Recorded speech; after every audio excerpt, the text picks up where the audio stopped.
औज़ुबिल्लाहिमिनश्शैतानिर्रजीम बिस्मिल्लाहिर्रहमानिर्रहीम। आज हम पढ़ेंगे आयत नंबर 27 में 27 से पढ़ेंगे और इसमें है हज़रत आदम अलैहिस्सलाम के दोनों बेटों का ज़िक्र है। तो वो पहले हम वाक़या पढ़ लेते हैं ताकि हमें ये आयत का तर्जुमा समझने में आसानी हो कि हज़रत आदम अलैहिस्सलाम के दोनों बेटों ने कुर्बानी पेश की थी, नजराना या कुर्बानी अल्लाह की हुज़ूर पेश की थी, जिनमें से एक की कबूल हुई और दूसरे की ना हुई, और फिर उनमें से एक ने दूसरे को कत्ल कर दिया। तो ये बताया गया है कि ये नज़र या कुर्बानी किस लिए पेश की गई थी। इसका बैकग्राउंड एक तरह से बताया हुआ है कि इसके बारे में कोई सही रिवायत नहीं, अलबत्ता मशहूर ये है कि इब्तिदा में हज़रत आदम और हवा के मिलाप से बैक वक्त लड़का और लड़की पैदा होती थी और दूसरे हमल से फिर लड़का और लड़की होती।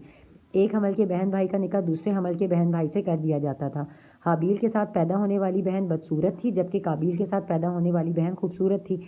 उस वक्त के उसूल के मुताबिक हाबील का निकाह काबील की बहन के साथ और काबील का निकाह हाबील की बहन के साथ होना था, लेकिन काबील चाहता था कि वो हाबील की बहन के बजाय अपनी ही बहन के साथ, जो कि खूबसूरत थी, निकाह कर ले। हज़रत आदम अलैहिस्सलाम ने उसे समझाया, लेकिन वो ना समझा। बिल आखिर हज़रत आदम अलैहिस्सलाम ने दोनों को बारगाह इलाही में कुर्बानियाँ पेश करने का हुक्म दिया और फरमाया कि जिसकी कुर्बानी कबूल हो जाएगी, काबील की बहन का निकाह उसके साथ कर दिया जाएगा। हाबील की कुर्बानी कबूल हो गई, यानी आसमान से आग आई और उसे खा गई, जो इसके कबूल होने की दलील थी। बाज़ मुफस्सिरीन का ख्याल है कि वैसे ही दोनों भाइयों ने अपने तौर पर अल्लाह की बारगाह में नजराना नज़र पेश की थी। हाबील ने एक उम्दा दुम्बे की कुर्बानी की और काबील ने गंदम की बाली कुर्बानी पेश की। हाबील की कुर्बानी कबूल होने पर काबील जो है हसद का शिकार हो गया और फिर काबील ने हाबील को कत्ल कर दिया था। वतलू, और आप तिलावत कीजिए, अलैहिम उन पर, नबा अब नहीं किस्सा बेटों का, आदम अलैहिस्सलाम के बेटों का, बिलहक की हक के साथ, इस जब कर्रबा कुर्बान किया, उन्हें नज़र पेश की उन्होंने कुर्बानन एक कुर्बानी, फतुकुब्बिला तो कबूल हो गई, मिन अहदिहिमा उनमें से एक की कुर्बानी, वलम युतकब्बल और ना कबूल हुई, मिनल आखिरी दूसरे की कुर्बानी। काला, कहा काबील ने, ला अक़्तुलन्नका अलबत्ता मैं तुझे ज़रूर कत्ल कर दूंगा। काला, कहा हाबील ने, इन्नमा बेशक यतकब्बलुल्लाहु के कबूल करता है अल्लाह ताला, मिनल मुत्तकीन परहेज़गारों से ही, यानी परहेज़गारों की ही कुर्बानी अल्लाह ताला कबूल करता है। ला इम बसत्ता, और अगर ये कि तू बढ़ाएगा, इलैया मेरी तरफ, यदा का अपने हाथों को, लितक तुलानी ये कि तू मुझे मार डाले, माँ अना तो नहीं, बेशक मैं तो नहीं, मैं बिबासितिन बढ़ाऊँगा, यदिया अपने हाथ, इलही का तेरी तरफ, लिअक्तुला का कि मैं तुझे कत्ल कर दूँ। इन्नी बेशक मैं, अखाफुल्लाहु डरता हूँ अल्लाह ताला से, रब्बल आलमीन जो तमाम आलम का रब है। इन्नी बेशक मैं, यानी ये हाबील ही उससे मुखातिब है। इन्नी बेशक उरीदू मैं तो चाहता हूँ, अन तबू ये कि तू उठा ले अपने सर पे, बेइस्मी मेरे गुनाह को भी, व इस्मी का और अपने गुनाह को भी,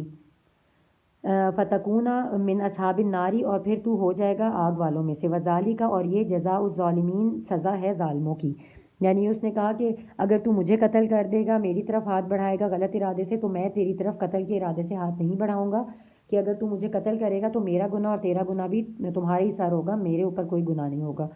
फ़तव्वअत लहू नफ्सुहु,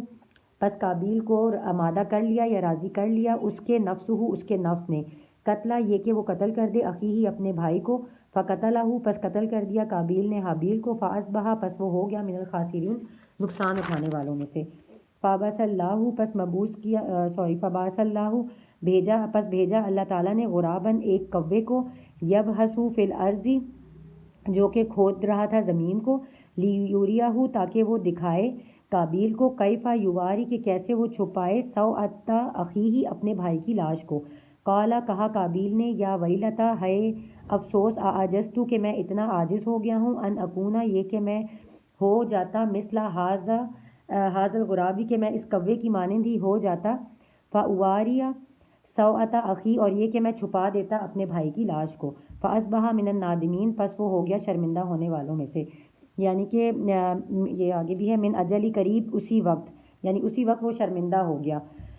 क्योंकि उसने जब उसको तो तरीका पता नहीं था, मार तो दिया था उसने, उसको ये नहीं पता था कि मैं कैसे इसको छुपाऊं। तो अल्लाह ताला ने जब एक कव्वे को भेजा और उसके मुंह में अपने एक और कव्वे की लाश थी, तो उसने खड्डा खोदा और उस लाश को दफना दिया, तो फिर उसको शर्मिंदगी हुई। उसने कहा मैं तो इस कव्वे से भी गया गुजरा हो गया हूँ कि मुझे तरीका ही नहीं आया कि मैं कैसे इसकी लाश छुपाता। कतबना अला बनी इसराइला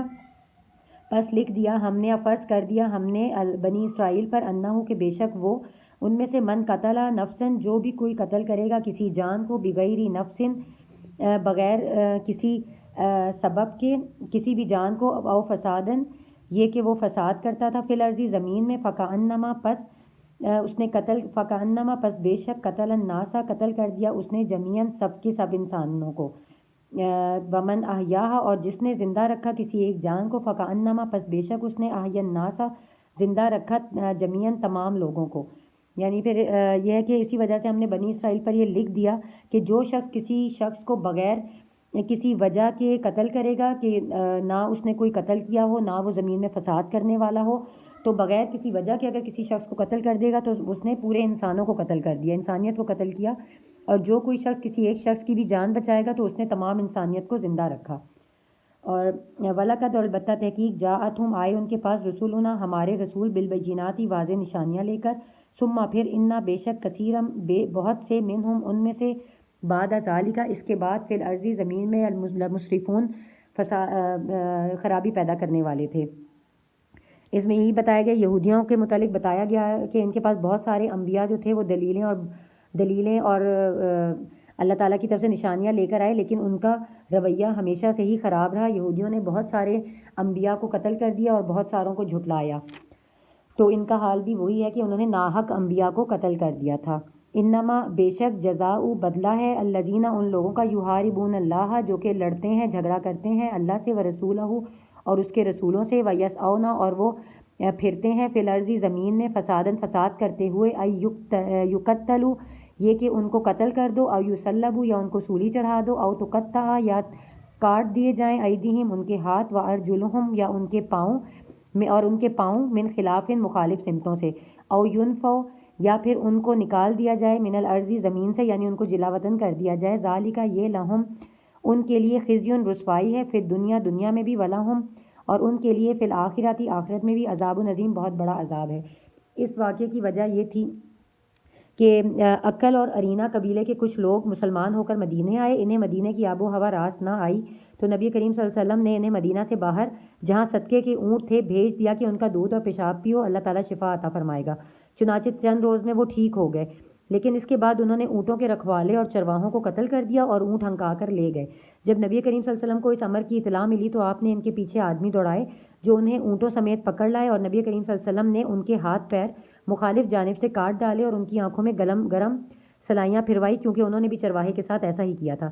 پھر انہیں دھوپ میں ڈال دیا گیا حتیٰ کہ یہ وہیں مر گئے. تو صحیح الفاظ میں یہ بھی آتے ہیں کہ انہوں نے چوری اور قتل بھی کیا تھا اور اس کے ساتھ کفر بھی کیا تھا اور اللہ اور اس کے رسول کے ساتھ ایک طرح سے جھگڑا بھی کیا تھا یعنی ان کے یہ حکم عدولی کی تھی. اسی لیے یہ حکم دیا گیا ہے کہ جو بھی اس طرح کے فساد اور قتل و غارت کرے تو ان کے لیے یہی سزائیں ہیں کہ ان کو قتل کر دیا جائے یا سولی چڑھائی جائے یا ان کے ہاتھ اور پاؤں مخالف سمتوں سے کاٹ دیے جائیں.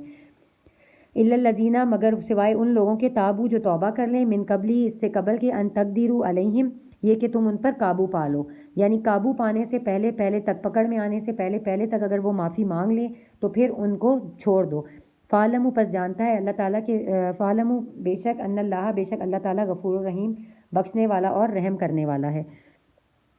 اور یہ کہ یعنی گرفتار ہونے سے پہلے اگر وہ توبہ کر کے اسلامی حکومت کی اطاعت کا اعلان کر دیں تو پھر انہیں معاف کر دیا جائے اور ان کو یہ سزائیں نہیں دی جائیں گی. لیکن پھر اگر وہ دوبارہ سے یہی سب سزائیں وہ کریں تو پھر ان کے جو ہیں ان کا بدلہ لیا جائے گا اور قصاص لیا جائے گا. تو یہ جو ہے واقعات یہودیوں کے متعلق بھی اس میں بتایا گیا ہے اور یہ قتل و غارت اور فساد کرنے والے لوگوں کے متعلق بھی بتایا گیا ہے. تو یہ پھر ابھی رکوع پورا ہو گیا ہے تو ہم نے 34 رکوع تک کر لیا پھر آگے انشاءاللہ کرتے ہیں.